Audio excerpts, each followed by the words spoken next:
I work with nonprofits nationwide to keep them compliant with state charitable solicitation, registration, and reporting requirements. I have worked for many years in the nonprofit sector. Labyrinth and Harbor Compliance support nonprofits by providing comprehensive compliance solutions, including nationwide charitable registration and reporting. On your screen, you'll see a few of the many wonderful nonprofit organizations we've helped keep compliant.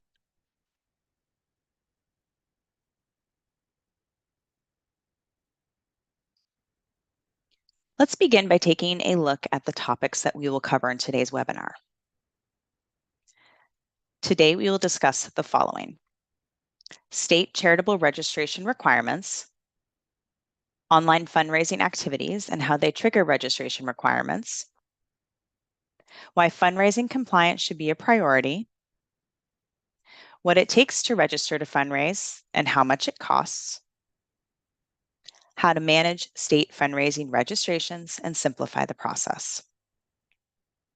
The presentation will be about 45 to 50 minutes, followed by a 5 to 10 minute question and answer period.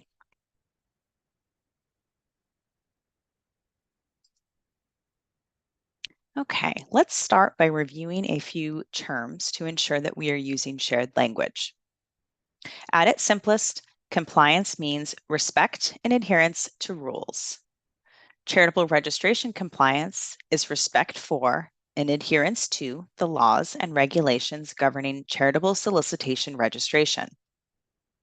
What is charitable solicitation? Charitable solicitation is fundraising, asking for funds for a charitable purpose. While the IRS is the regulator of nonprofit status, the states are the regulators of fundraising.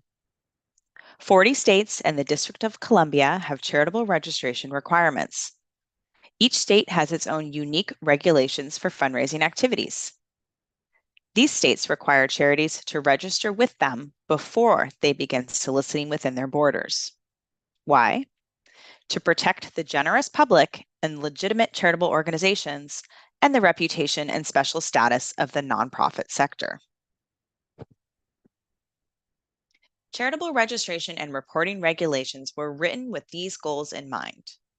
They are focused on regulating the solicitation of donations, not the receipt. I'm going to repeat that again because it's very important. It is the act of soliciting donations, not the receipt of donations itself, that triggers the need to register. We'll discuss the difference in just a moment.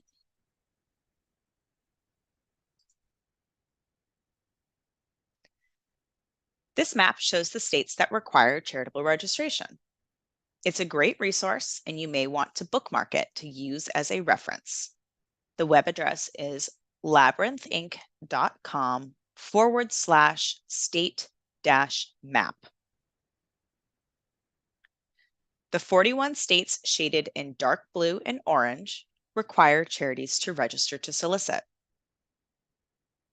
The difference is that the states in dark blue require charities to register to solicit, and the states in orange require charities to register to solicit and also direct them to include charitable disclosure statements in solicitations and donor correspondence.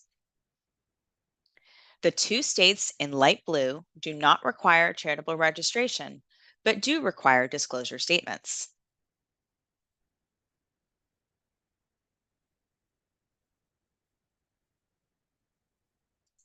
All right, give me a second here. I'm going to launch a quick poll just to get a pulse on charity registration for our participants today.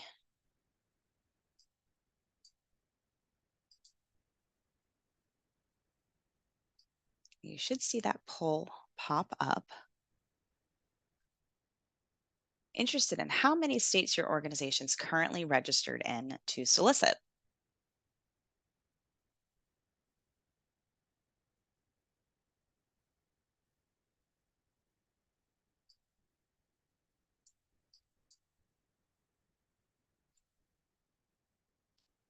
Leave it open for just a couple more seconds here.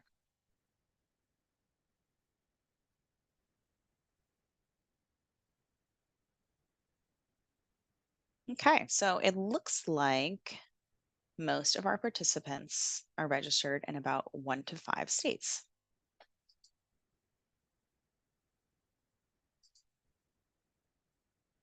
You can see the results here.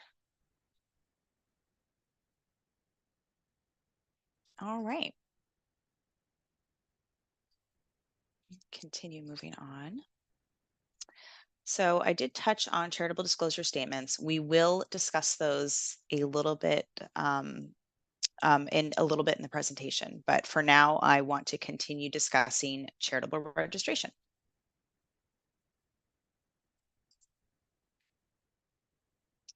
So many nonprofits wonder whether charitable registration and reporting requirements apply to their organization, and if so, in what states? Chances are a charity that fundraises must register and report in at least a few states. Why? Because as we just learned, the registration requirements are based on the act of soliciting, regardless of whether or not donations are received in response. Let's discuss regulated solicitation in detail. As we learned earlier, solicitation is simply fundraising, the act of asking for donations, and it can take many forms. The most common traditional solicitation methods are mailing letters, placing phone calls to prospective donors, and holding fundraising events. Some other solicitation methods regulated by states include applying for grants, collecting membership dues, and collecting donations through a charity's website.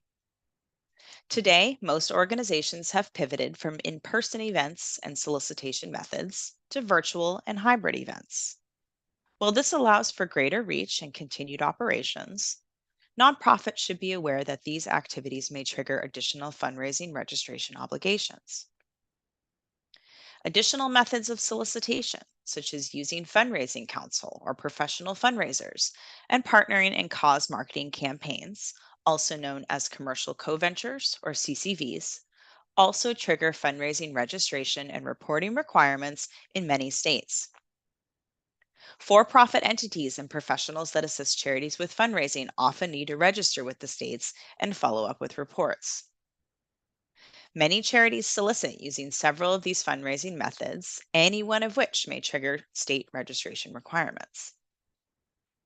And many organizations solicit in more than just one state using any combination of methods. To know where your nonprofit is required to register, you must closely examine your organization's solicitation activities in each of the 41 states with requirements. If you're soliciting in any of these states, you may be required to register in one or more states. Now let's talk about another type of fundraising regulated by states that often requires charitable registration obligations. We are frequently asked about compliance for online fundraising. Now, most charities fundraise online.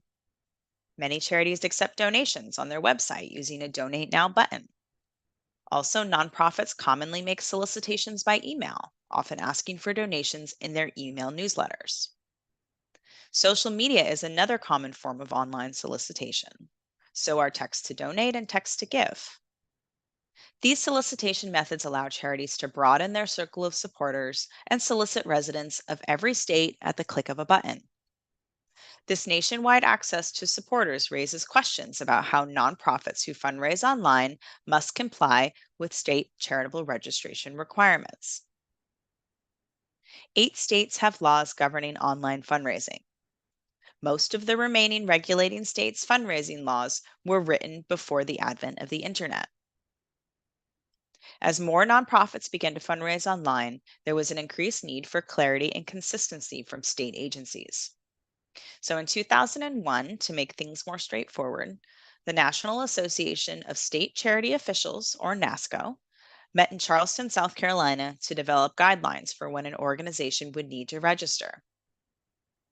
The resulting guidelines are known as the Charleston Principles.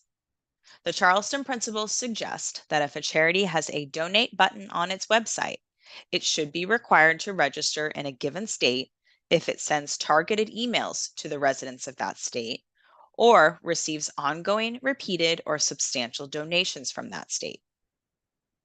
Unfortunately, the Charleston principles do not define ongoing, repeated, and substantial donations. Additionally, the Charleston principles were not codified into law in all states. So, while they provide a framework for online fundraising compliance, they do not determine where nonprofits must register. Fundraising online is generally considered soliciting nationwide because Donate Now sections on charity websites, emails to newsletter subscribers, and online asks are all solicitations that can potentially reach prospective donors in every state. When nonprofits receive out of state donations from online solicitations and follow up with those out of state donors to ask for additional donations, whether by letter, email, phone, or any other method, the nonprofits are furthering their charitable solicitation activities in the state where those donors are located.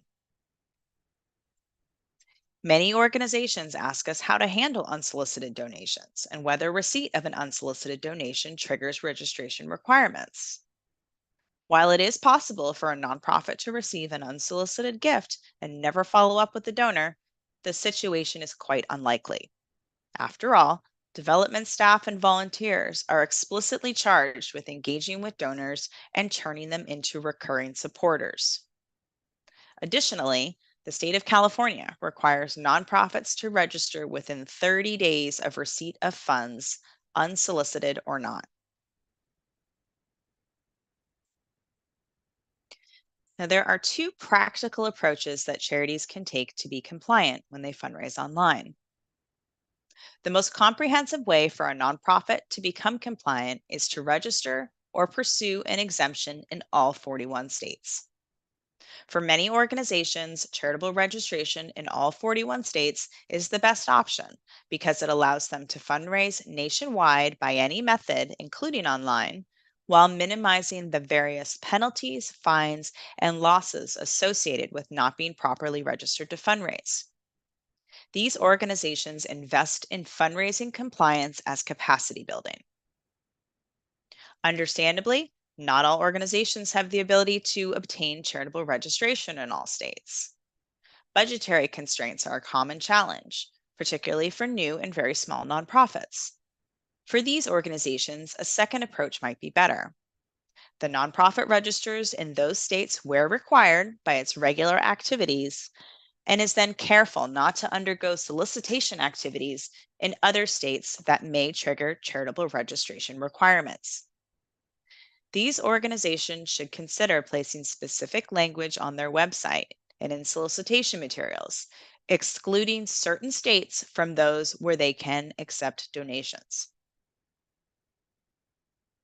Ultimately, organizations must weigh the cost of registering in a state with the opportunity cost of not accepting donations there. We encourage nonprofits to register where they should and not risk trying to evade state charity authorities. Given what you now know about fundraising registration requirements and when they apply, let's take a look at how to determine where your nonprofit may need to register. First, you should determine which states your nonprofit solicits and compare the list against the 41 states regulating fundraising. Your nonprofit will generally need to register or file an exemption from registration in these states.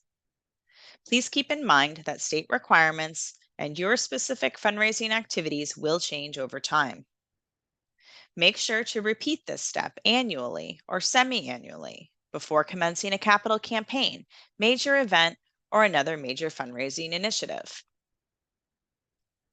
Now let's discuss exemptions. Typically, state fundraising registration exemptions are based on the type of nonprofit, its solicitation methods, and its revenue. Rules vary from state to state regarding which nonprofits, if any, are exempt from registration. The most common exemption is for small nonprofits with little total annual revenue under $10,000 or $15,000. The number varies by state. Other common exemptions are for specific types of schools, certain hospitals and healthcare institutions, and houses of worship. Not every state offers each of these exemptions. Organizations should carefully check each state's laws where they are fundraising to see if they may be entitled to apply for an exemption. It is essential to understand that most exemptions must be applied for and sometimes renewed. Additionally, should your organization change its mission, program, structure, revenue, or original criteria for tax exemption, it may quickly need to register in states where it was previously exempt. Becoming compliant in every regulating state requires thorough research of the specific registration and exemption requirements in each state where your nonprofit solicits. A great first step towards compliance is to educate your leadership about state charitable registration requirements and the various fundraising activities that trigger these requirements. Okay, I'm going to pause here to launch one more poll. You should see it up on your screen. Interested to know who currently manages your charitable organizations registrations.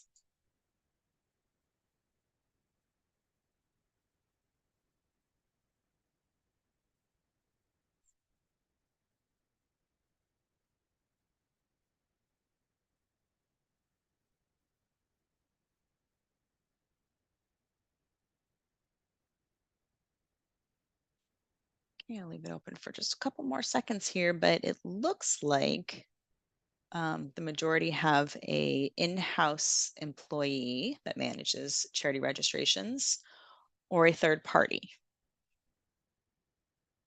Go ahead and end the poll and share the results so you can all see.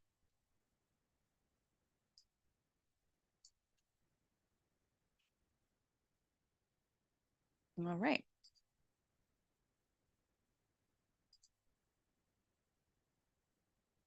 Okay. Now let's discuss why compliance should be a priority for your nonprofit. Likely, your organization will need to register in at least a few states and potentially will need to register in all 41, a significant undertaking. While charitable registration requirements have existed for many years, states are becoming stricter with enforcing charitable solicitation regulations. Why? States have done this to protect donors in their state and the reputation of legitimate charities and the nonprofit sector as a whole. Your organization can avoid the risks of noncompliance by taking steps now to become appropriately registered to fundraise in all states requiring registration, even if your nonprofit has been out of compliance in a state for some time.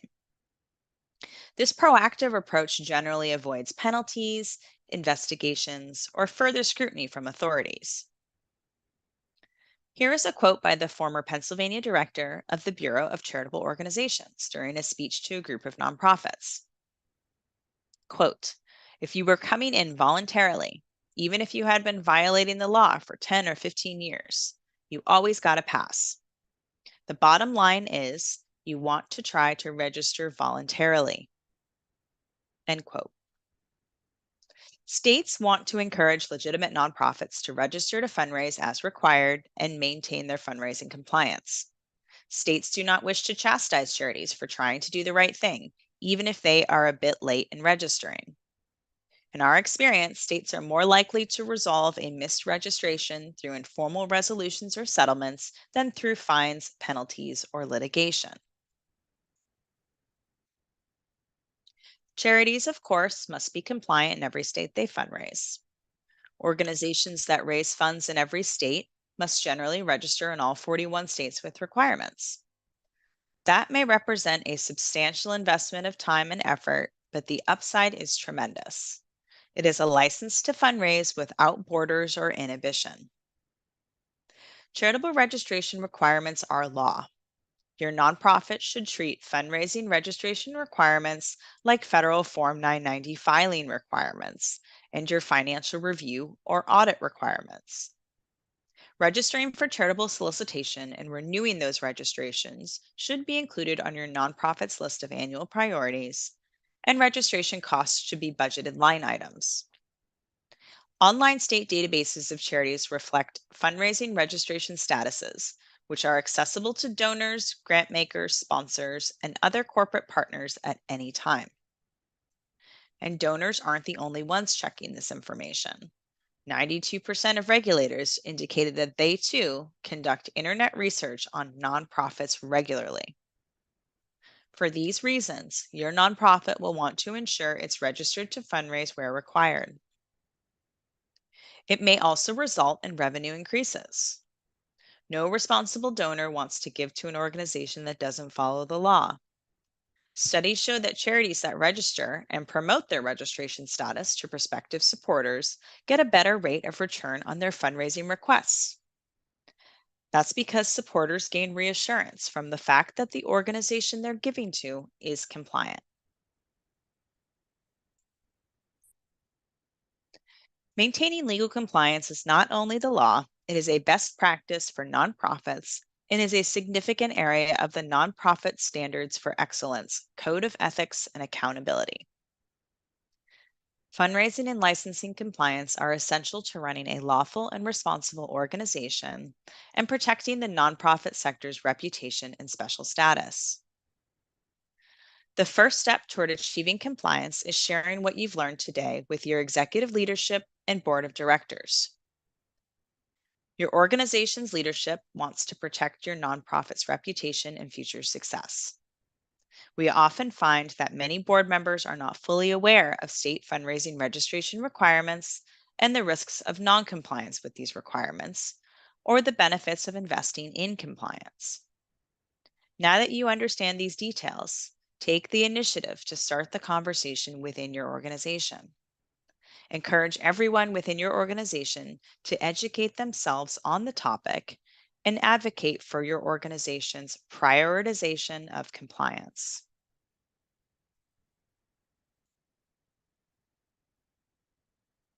Now, let's discuss what it takes to register to fundraise and what it costs to register. The specifics in each state are very different, of course, but on the whole, you can think of getting registered in 4 phases: research, apply, monitor, and renew. Let's discuss research. It's essential to research your nonprofit's current state fundraising registration status before filing anything. You need to determine whether your organization is not registered with the state, is in compliance, or is in bad standing due to a past registration that was not appropriately maintained. To register, your organization will need to complete an application, pay a state fee usually based on annually reported revenue from Form 990, and submit supplemental documents, typically your most recent Form 990, your financial statements or audit, formation documents, and your IRS nonprofit determination letter.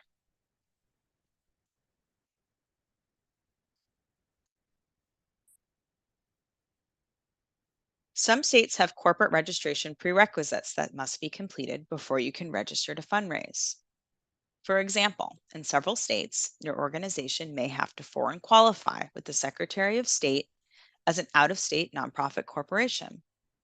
In a number of states, you may also need to appoint a registered agent.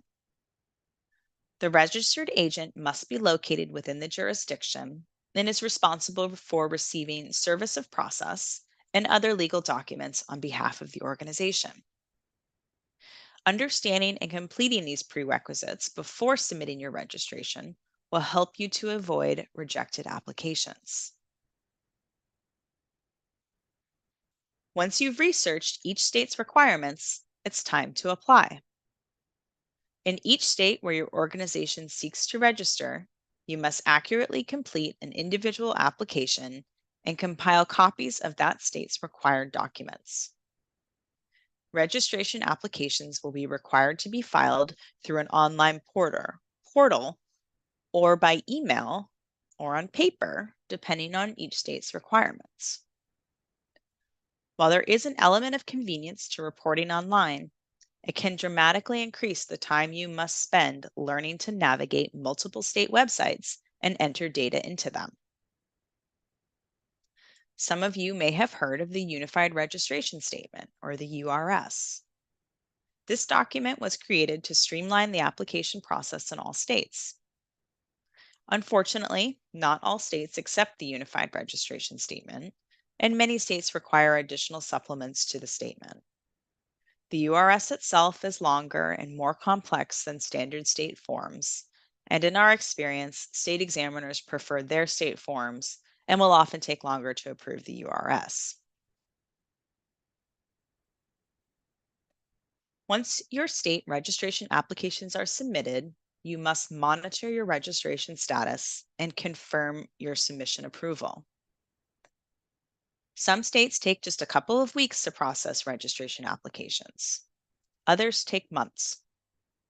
During that time, your organization will need to monitor the receipt and processing of your state registration applications.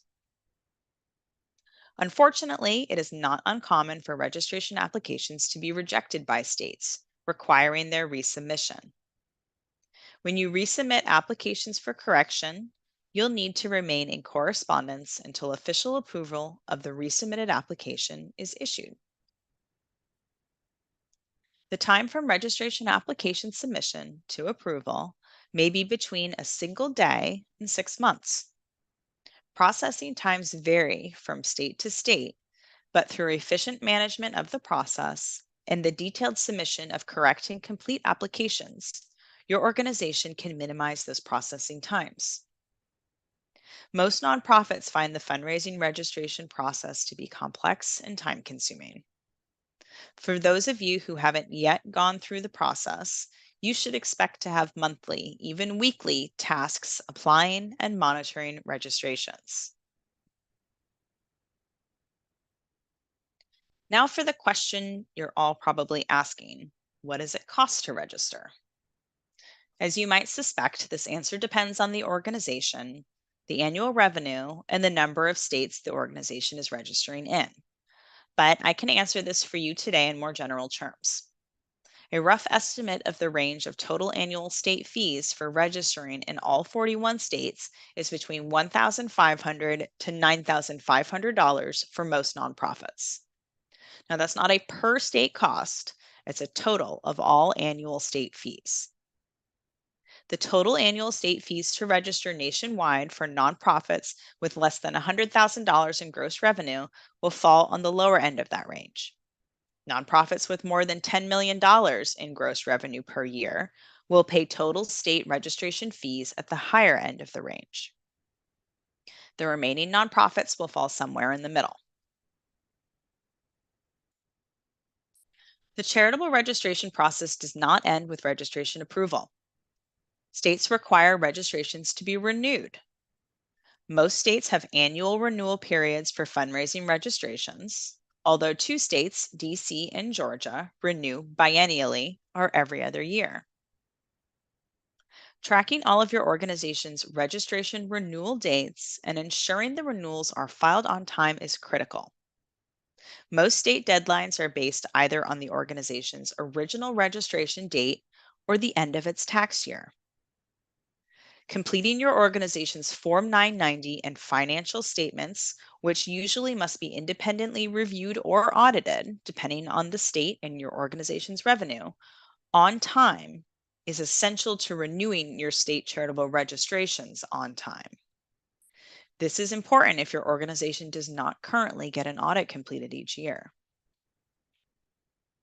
Organizations should work with their tax preparers and auditors each year to determine what type of financial statements they need and by what date to remain in good standing.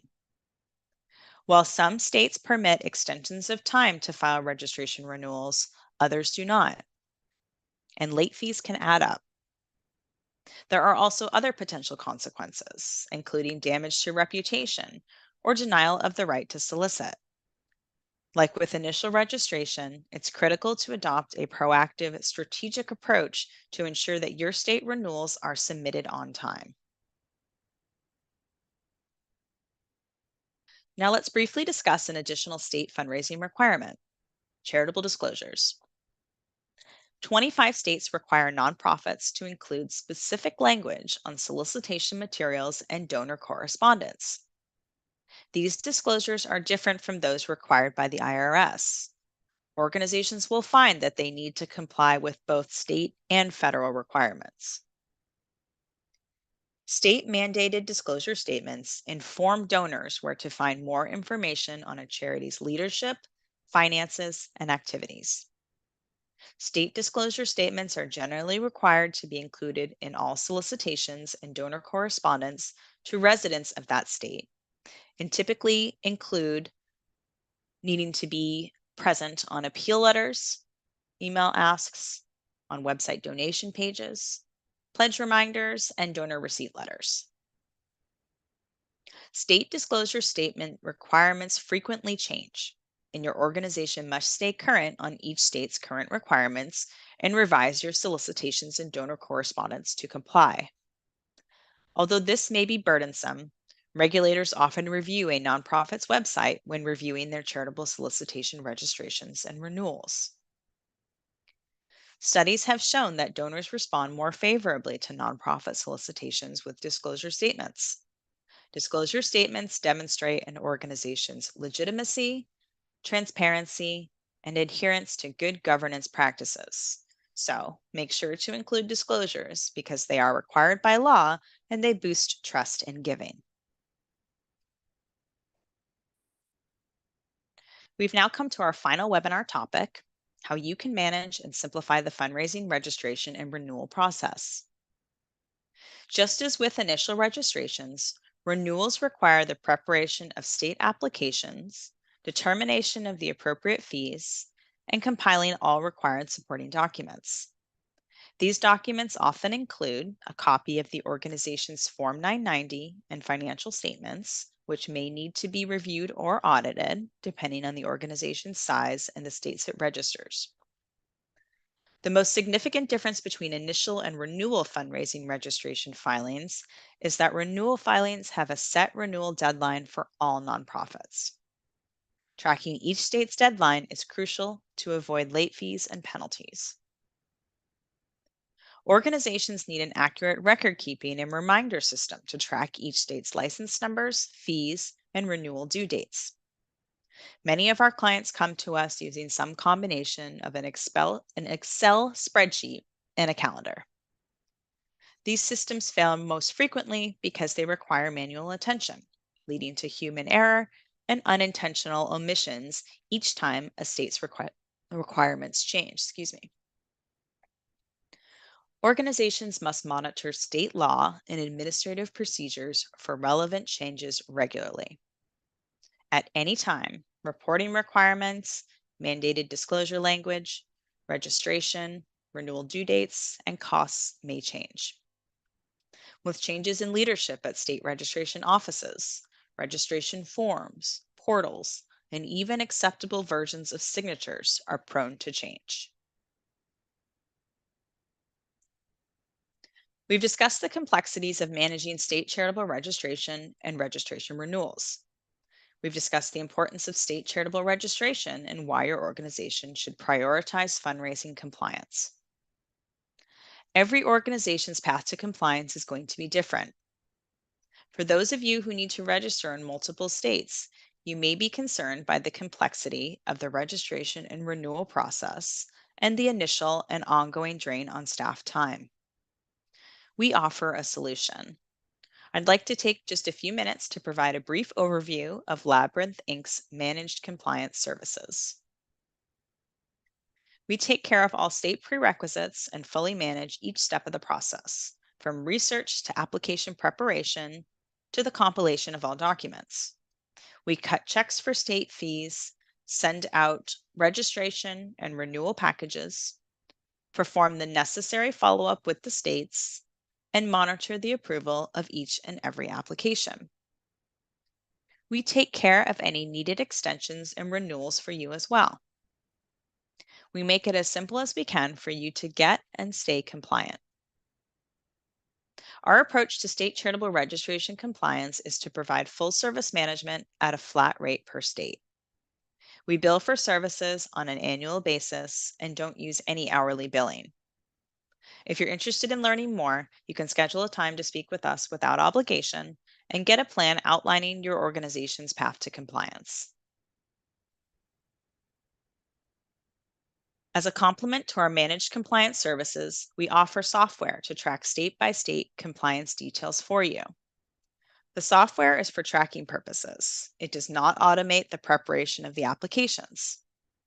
Our software updates the current status of registrations, state fees, and renewal dates, which assists you in planning and budgeting.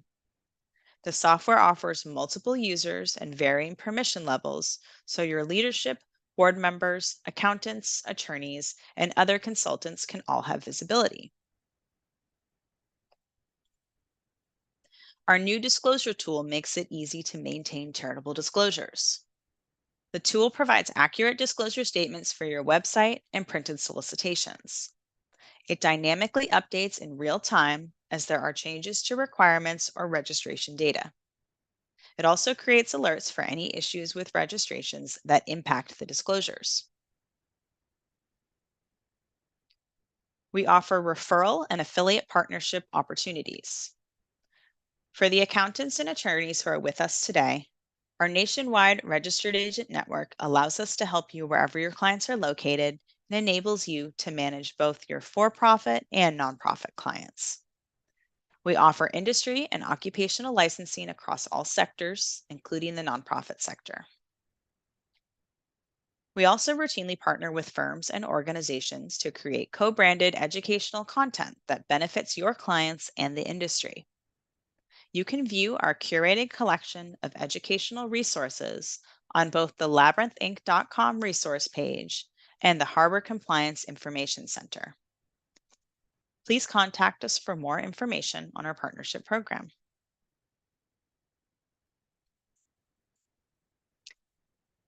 As I mentioned at the start of the presentation, today's session is eligible for continuing education credit through Earmark. You can use the QR code on your screen now to download the Earmark app, and after the session concludes, we'll email out a 5-question quiz.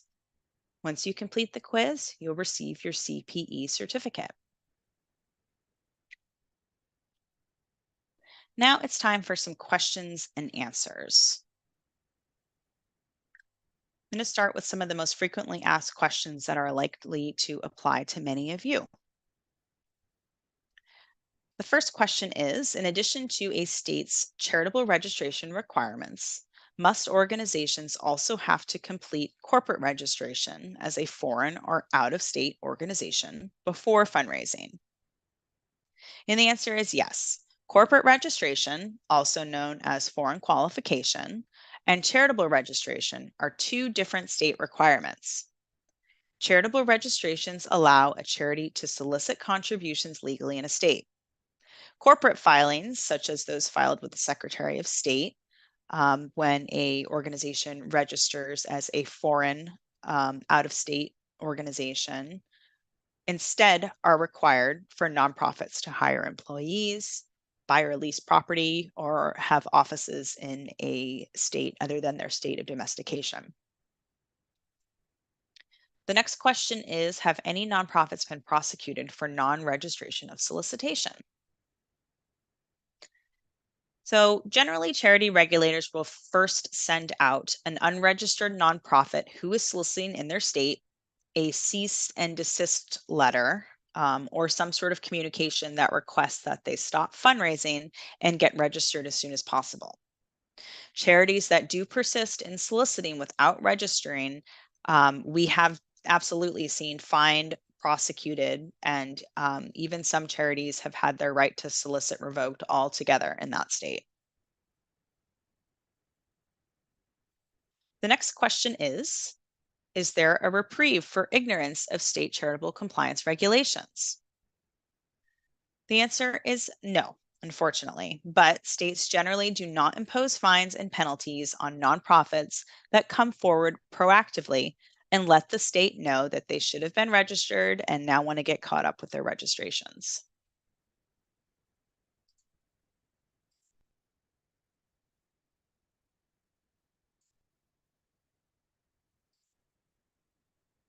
Next question is, let's see, it's a good one. If we only fundraise online and through social media, do we need to be registered in every state?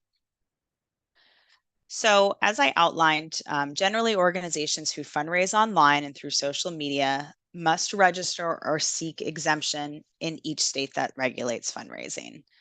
Um, as your asks and your donate now button can potentially be open and available for anyone to donate from any state.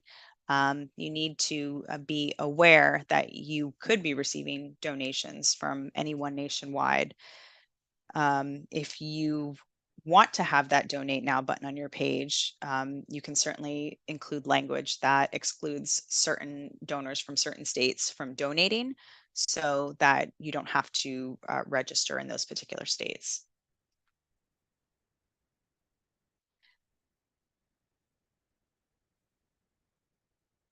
Okay. Generally, organization, let me see. No, next question here. Do you offer help with starting up a 501c3? Um, So yes, we do offer nonprofit formation services.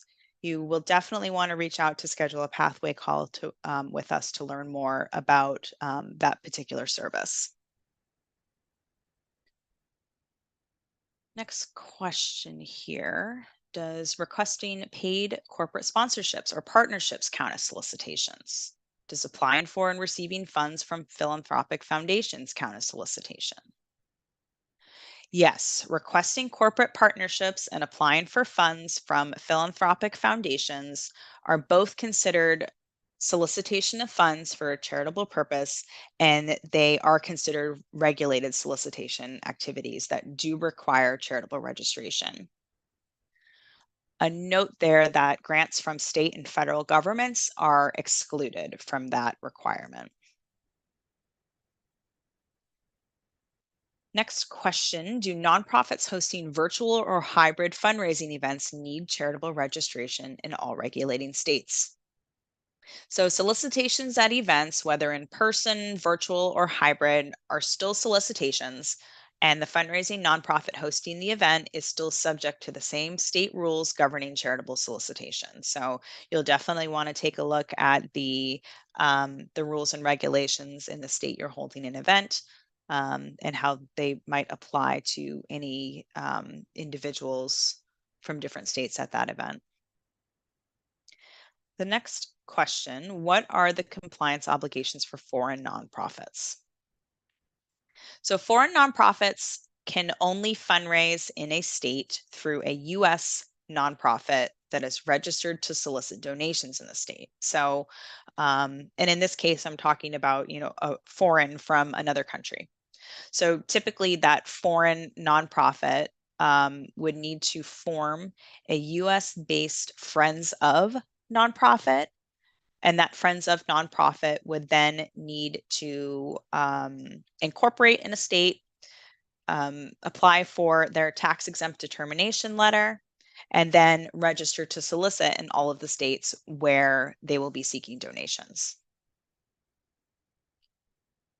Okay, and I know we creeped up on time here, but I'm going to have one more final question here. Can a U.S. nonprofit legally fundraise in foreign countries? Yes. Most other countries also require nonprofits to register to fundraise. So you will want to take a close look at that country's solicitation requirements and regulations before you begin soliciting in a foreign country. I apologize we weren't able to get to all of the questions today, but if you have questions that pertain to your particular organization, please feel free to reach out and schedule a pathway call with us.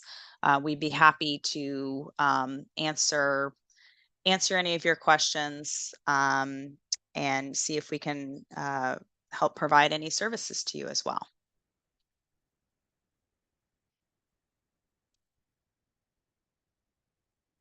Okay. So thank you for joining me today. I hope I've helped you understand your organization's state charity registration obligations. Like I said, please feel free to contact us to learn more about how we can help manage and maintain your nonprofit's fundraising requirements. As a reminder, you will receive a emailed copy of the webinar recording, so feel free to share it with the others within your organization. All right, thank you so much. This concludes today's webinar.